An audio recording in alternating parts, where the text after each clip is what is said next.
Okay, so in the second video, okay, kita akan cover 4.2 di mana kita akan cover apa? Newton's law of motion. Okay, kita ada 3 Newton's law So kita ada Newton's first law of motion, and then it's basically nama je lah, it's Newton's second law of motion, ataupun ada satu lagi Newton's third law of motion. Okay, first kita nak tengok Newton first law of motion ni, di mana dia kata if ataupun bila, okay, kita cakap bila F net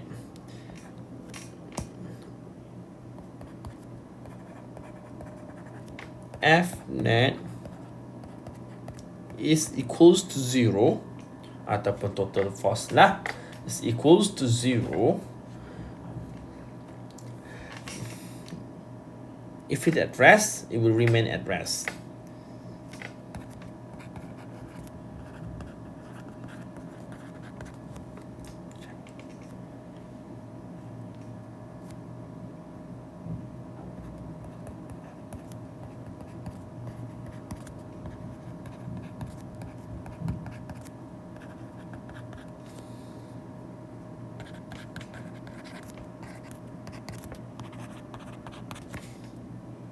Ini satu, if it is moving, it keeps on moving.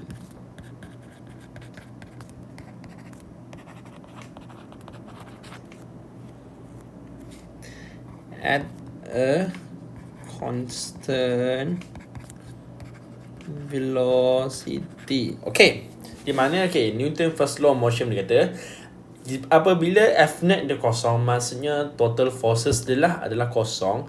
The object, kalau objek tu at rest ataupun stationary ataupun tidak bergerak, dia akan remain tak bergerak sahaja.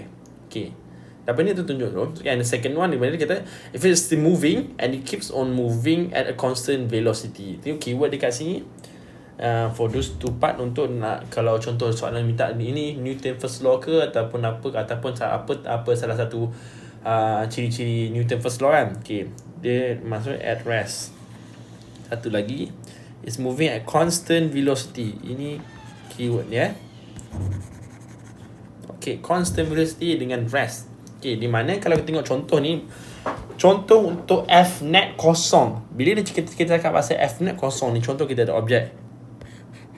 Okay, objek ni tak bergerak. Okay, kita tengok untuk at rest first. So it's stationary.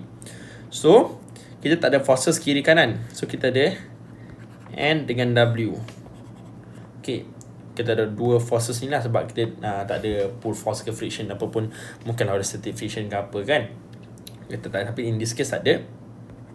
Okay, so kita ada N dengan W saja. Di mana dia cakap F net kosong, maksudnya kalau dia cakap objek ni tak bergerak atau at rest, maksud F net kosong, maksudnya kita total pada palsi Y adalah kosong. Di mana N tolak W sama dengan kosong. Di masa kita boleh cakap N equals to W, maksudnya kita tahu W ni tarik ke bawah contohlah 20 Newton. Ni N ni kita tarik dia 20 Newton. Tapi yang ni negatif, yang ni positif. So bila kita tambah dua ni akan dapat kosong. Jadi dia balance lah. So atas tarik 20 Newton, bawah tarik 20 Newton. Tadi dia tu tak bergerak lah. Itu yang dia maksudkan dengan F net is kosong. Okay, itu contoh pertama. Ataupun boleh juga jadi macam ni. Contoh kita ada objek ni terapung, satu dia tarik sini, satu tarik sini, satu lagi weight ke bawah. Okay, kita ada tension 1. Kita ada ni, kita ada papan contoh surface kan. So ni sebab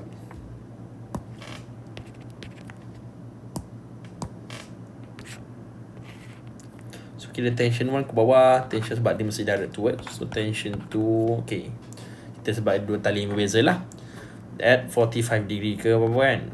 Ni angle dia dah akan bagi angle dia, contoh ini dalam 45 degree, ini pun 45 degree. Okay, so kalau kita maksudnya kan kita nak totalkan ni, kalau kita tengok total pada palsi S dia adalah di mana palsi S dia. Okay, sebab ni kita boleh resolve ke bawah kan. Ni kita boleh resolve ke bawah. So jadi dia akan sini. Yang ni akan jadi ke sini. So ini kita ada T1x, kita ada T2x. Ya, yang ni satu lagi bawah kita ada fx, kita ada ni lah. Satu kiri, satu kanan. So T1 ke kiri, so T2 yang positif. So T2x tolak T1x sama lah dengan kosong. Awak akan dapat kosong kan, sebab benda ni tak bergerak. Dia static je, dia bergantung kan ke bawah, weight dia ke bawah kan. Dia bergantung saja. Sekarang kita tak kenapa kita tak ada normal force? Ni ada ramai kira. So kenapa tak ada normal force? Sebab dia terapung macam ni, dia tak ada surface kat sini. Therefore tak ada surface area, tak ada surface ini surface. So tak ada normal force kita ada weight sajalah ke bawah. Itu beza ni Okay. So total pada pasti Y pula adalah sama dengan kita ada T1 tambah T2. Tapi arrow dulu ke bawah. So akan satu lagi dia akan jadi macam tu lah.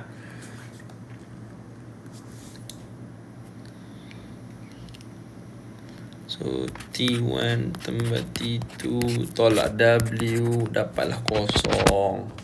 Therefore fx kita kosong, fy kita pun kosong. Dia remain stay je. Okay, itu yang dimasukkan first law of motion, first Newton law, Newton first law of motion. Fnet kosong tu keyword salah satu lagi lah. So kita tahulah dia punya objek tu stationary ataupun at rest. Okay, itu keyword dia. Fnet equals to 0. Okay. Ataupun bila kita tengok second ni adalah di mana is moving at and keeps moving at a constant velocity. Contohlah tadi kita ada bola kan. So bola ni actually okay, dia punya gravity dia dengan n dia sama, equal. So maksudnya ni 20 Newton, W pun 20 Newton. So tolak dapat kosong. So contohlah benda ni, bola ni bergerak pada constant velocity, pada 10 meter per second. Beza constant velocity dengan acceleration. Bila constant velocity, ingat acceleration ni kosong. Therefore bila kita cakap sini, sebab tu bila acceleration kosong, kita satu lagi form dia, F equals to ma, di mana bila acceleration kita kosong, so semua kosong lah, F equals to kosong lah kat sini. Sebab tu dia katakan at equilibrium. Satu lagi keyword dia, object at equilibrium.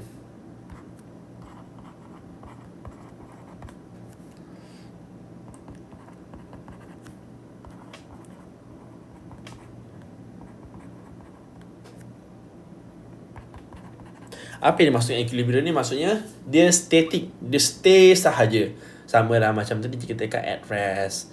Maksudnya forces pada semua paksi Y, paksi X balance, kosong. So kita tambah atas tambah bawah dapat kosong, tambah kiri tambah kanan, total forces dapat kosong juga. Okay, macam ni maksudnya dia cakap dia bergerak kan. So bola ni akan bergolek lah ke kini ke sini sampailah dia jumpa wall ke ataupun ada orang sepak ke kan. Baru, tapi itu dah kira external force lah. Tapi in this condition, sebelum dia jumpa apa semua ni kan, dia remain pada constant. Dia akan bergerak sampailah dia jumpa benda.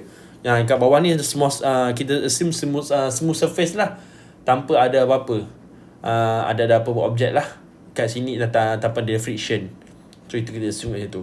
So benda ni akan sentiasa bergerak sampai dia akan jumpa external forces yang lain. Tapi itu akan jadi cerita lain pula lah. Okay, so kita nak tengok situation kat sini. Constant velocity, itu dia maksudkan constant velocity. So force dia tetap sama dekat sini, atas bawah atau kiri kanan, tetap kalau kita tambah akan dapat kosong. Okay, itu dia masukkan dengan first Newton first law of motion. Okay, kita tengok second Newton pula. Okay, next we're gonna see for Newton's second law of motion. Okay, basically senang cerita, pendek cerita, kita nak tahu di mana total forces is equals to MA. Ni tak kisahlah total forces pada pasti X ke MA ataupun total forces pada pasti Y is equals to MA. Maksudnya bila kita ada MA tu maksudnya ada acceleration. Jadi therefore bila ada velocity changes ni, kita ada acceleration. Mainly tadi yang kita tahu Newton first law adalah F net kosong. Yang this one kali ni adalah F net, F equals to MA. So contohlah kita ada objek, kita objek kita bergerak macam ni. Contoh kita ada block. Okay. Alright. Kita ada pull force kat sini, F pull. So kita ada acceleration ke arah sini. Okay, kita ada satu lagi, kita ada Newton normal force. Kita ada weight dan kita ada friction force kelas ni on the rough surface. Okay, ini free body diagram. Okay, di mana kalau kita tulis pada F equals ni, total force pada paksi S adalah yang mana? Fs is equals to, kita ada F pull dengan F kan. So ingat saya cakap yang mengikut arah acceleration ataupun arah motion tu akan jadi positif. So sekarang ni motion kita ke kanan kan, therefore ke kanan lah positif. So yang mana forces kepada kat kanan tu akan jadi positif. So sini F pull tolak dengan F friction kita lah, is equals to MA. Sebab ada pergerakan pada horizontally. Pergerakan kita pada horizontally je sekarang ni. So kalau kita tengok Fy pula, kita ada dan N tolak W. Okay, is equals to apa? Sekarang ni kita ada acceleration tak pada paksi Y? Ada tak anything bergerak atas ke bawah ke? Tak ada kan? Therefore they apply the same rule at Newton first law. So kat sini actually is equals to kosong. Therefore N is equals to W kat sini. So F pull ni equals to F equals to MA. Mass ni adalah mass of the object lah. Ni awak kena take note. Yang ni so far ni kita punya objek. Tapi macam juga contoh saya cakap tadi kan, contohlah kita ada the second object, kali ni kita ubah pula. Kita ubah this one acceleration kali ni, yang ni kita punya ni. Alright. So acceleration kita ke sini. So sini kita ada F push. So ke sini kan kita ada punya friction force. So kali ni acceleration kita ke kiri. Therefore punya F push kita tetap ke kiri lah. Tapi contohlah kita ada satu lagi force kat sini. Okay. So contohlah kat sini kita ada tension. So tension kat sini kita ada tension untuk TS, yang kita ada ni untuk TY. Therefore kalau kita totalkan untuk paksi S, sekarang ni kita ada F pull. So ingat motion kita kepada kanan, tambahlah dengan sebab yang TS tu sebelah kiri kan sekarang ni. So yang sebelah kiri akan jadi positif. So TS tolaklah dengan kita punya friction force.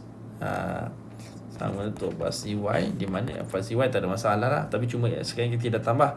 So N tambahlah dengan TY tolak dengan W. Okay, settle untuk this one. So okay, lupa nak tak include. So yang ni equals to apa? Paksi S equals to MA, and this one equals to WF ataupun kosong lah. Okay, ini contoh. So tapi kalau in case awak nak tukar cara, so awak nak maintain kanan tu positif, kiri tu negatif, tak ada masalah. There's no problem with that. Mana contoh awak nak maintainkan kiri adalah negatif, so acceleration, so nanti acceleration kita ke kiri kan, nanti kita dapat negatif juga. So macam ni, or you can write this one so total Fs equals to, so sebelah kiri tadi kita assume kiri positif, kanan negatif kan. So F friction force kita positif, tolaklah dengan alamat tamuan. Sekejap, ni sepadan dulu lah, kita pandai awak faham balik, ada boleh lipat video. So contoh satu lagi, Fs total Fs samalah dengan kita ada friction force sebelah kanan, so belah kiri kita adalah TS dengan F push lah, dengan so tolaklah dengan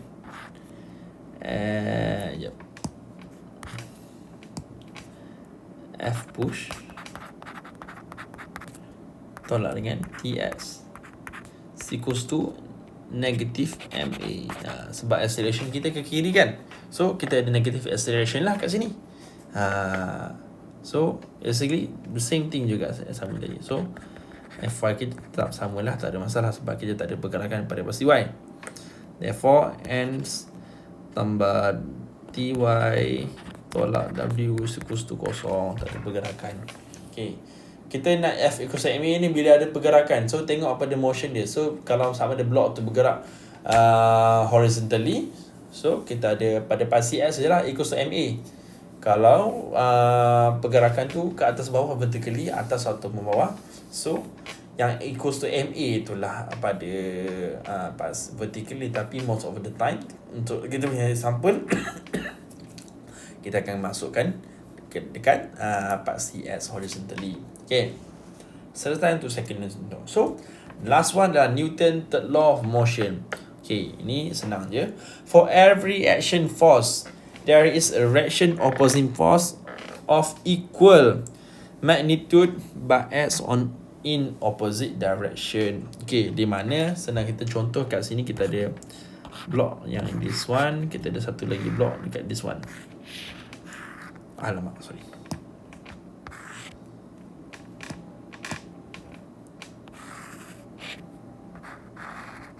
Okay. So, kita push this block kat sini. Kita ada block A, kita ada block B.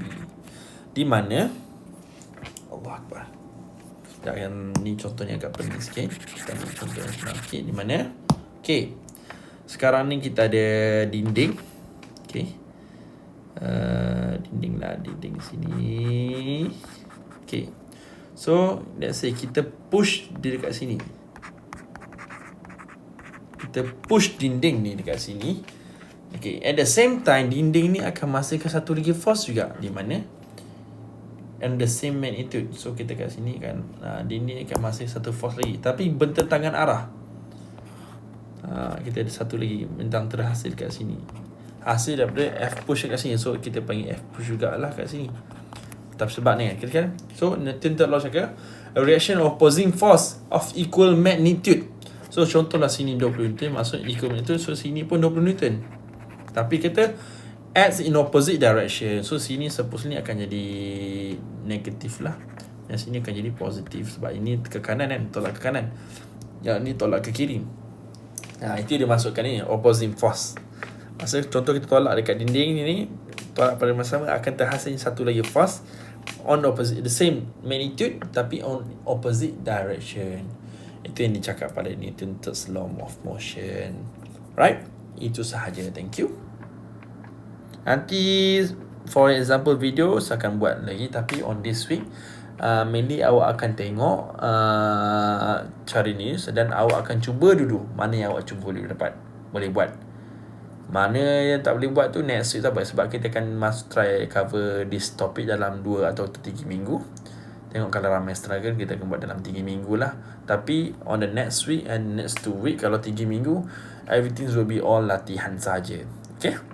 So basically bahagian teori apa semua saya dah cover for this week. Okay, thank you very much.